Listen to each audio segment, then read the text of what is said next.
So, if you've got a home or a business in Council Bluffs, Iowa, you already know the weather here is no joke. In this explainer, we're going to break down exactly what that means for your asphalt driveway or your parking lot, and more importantly, how you can make sure that big investment actually lasts. Let's just start with the big question, the one every property owner starts thinking about as the leaves turn. Is your pavement really ready for an Iowa winter?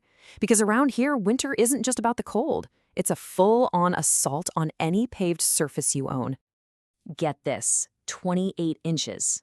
That's the average snowfall we see in Potawatomi County every single year. But you know what? All that snow is actually just one small part of a much bigger problem your pavements is up against. Now, here's where it gets interesting. The biggest threat isn't really the snow or the ice itself. It's this nasty little thing called the freeze-thaw cycle. See, water from melted snow seeps into these teeny tiny cracks, and then overnight it freezes and expands, basically blasting those cracks wider from the inside. The Iowa DOT says this is the #1 cause of potholes, hands down. Okay, so let's dive into our first section, the Council Bluffs Challenge. We're talking about why this specific location makes maintenance not just a good idea, but absolutely essential. You can really see the whole chain reaction here. It all kicks off with our wild weather. But the real damage, well, that happens from the inside out. That moisture gets down into the base layer, it weakens the whole structure, and before you know it, what was a tiny little crack is now a giant pothole. All right, so what in the world can you do about it? Let's open up your paving service toolkit. We'll look at all your options, from the small preventative stuff to the major fixes. First up, we've got seal coating. Honestly, this is probably the most underrated service out there. The best way to think about it is like sunscreen and a raincoat for your driveway. For a pretty small investment every couple of years, it shields the surface from all the stuff that's trying to break it down. Then there's crack filling. This is your absolute first line of defense. A tiny hairline crack might not look like much, but it's basically an open invitation for water. Sealing it up stops that water from ever getting into the base layer, which means you stop that whole freeze-thaw cycle before it even starts. Now, let's say your surface is looking pretty worn out, but you know the foundation underneath is still solid. An overlay or resurfacing is a fantastic option. You get a brand new top layer without the huge cost and headache of a full tear-out and replacement. It's often the smartest financial move you can make.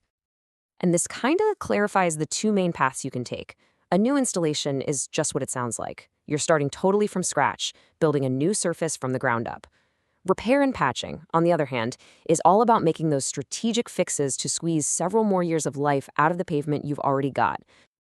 All right, time to talk about the part everyone's curious about, decoding the price tag. Let's get into what you can really expect to pay for asphalt paving right here in the Council Bluffs area. So here are some ballpark figures based on regional averages. For a pretty standard two-car driveway, you might be looking at anywhere from about $3,000 up to $6,000. Just remember, these are estimates, right? They usually include the basic prep, materials, and labor. So why the huge price range? Well, these are the big variables. The condition of your site, the type of soil you have, especially that heavy clay ground we get near the river, and whether a bunch of old pavement has to be torn out first. All that stuff is going to impact your final bill. Okay, so you know the options, you've got an idea on the costs. Now for the really critical part.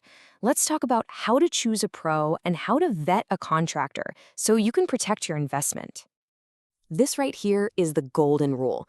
A good, reputable contractor will always insist on coming out to your property to see the conditions with their own eyes before they give you a detailed written estimate.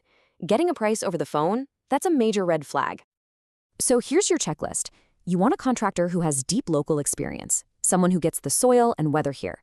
Make sure they're properly licensed and insured in Iowa. And don't be shy about asking what kind of materials they use. And of course, always get that detailed written quote. Okay, next up, we're going to do a little rapid fire round. Let's tackle some of the top questions and concerns that people have about paving. And here it is, the big one. Your driveway is a total mess. Do you just try to patch it up? Or is it time to bite the bullet, tear it all out, and start over? The answer usually comes down to the base, the foundation. If that's still solid and the damage is just on the surface, repairs like an overlay are a great choice. But if you're seeing deep structural problems, like puddles of standing water that just won't go away, you're probably better off replacing it for the long term. Here's another key question. You're making a pretty significant investment, so what kind of lifespan can you actually expect to get out of it? Wow, look at the difference here. This really brings home the central theme. With regular maintenance, we're talking seal coating, crack filling, you can get a solid 15 to 25 years out of your asphalt. But if you skip it, you could literally cut that lifespan in half. What about timing? I mean, does it really matter when you schedule the work? Well, in Iowa, you better believe it does. Your ideal paving window is basically from late spring to early fall. Think May through October. The reason's simple. That hot mix asphalt they use needs the ground and the air to be consistently above 50 degrees Fahrenheit or about 10 Celsius so it can compact down and cure into a really durable, long-lasting surface. So we'll leave you with this final thought to chew on. In a climate like ours here in Council Bluffs, what's the real cost of that first small crack? It's not just a cosmetic problem. It's an entry point for water, it's the start of that destructive freeze-thaw cycle, and it's the beginning of a much bigger, much more expensive problem down the road. Proactive maintenance isn't a cost, it's an investment.